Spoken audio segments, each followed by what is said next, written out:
পুর ও নগরের উপভোটে জোর প্রচার চালাচ্ছে বিরোধীরা। প্রার্থীদের নিয়ে প্রতিদিন চলছে বাড়ি বাড়ি প্রচার। কৈলাসহর পুর পরিষদের ৬ আসনে উপনির্বাচন ময়দানে রয়েছে সিপিএম, কংগ্রেস, বিজেপি। ৭ নম্বর ওয়ার্ডে কংগ্রেস প্রার্থী নির্মল মালাকার।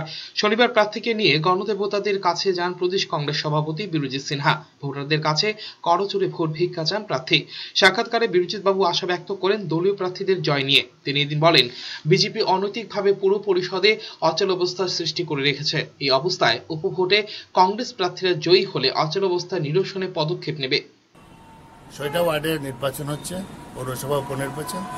এটা ৭ নম্বর ওয়ার্ড। এখানে কংগ্রেসের মনোনীত প্রার্থী নির্মল মালাকারের জন্য আমরা ডোর টু ডোর ওয়ার্ক করছি এবং স্বচ্ছ ইমেজের একটা লোককে আমরা দাঁড় করেছি, যুবককে, এলাকার মানুষের সেবার জন্য আমরা ঘুরেছি এবং এখানে মানুষ আমাদের যে আবেদনে সাড়া দিয়েছে।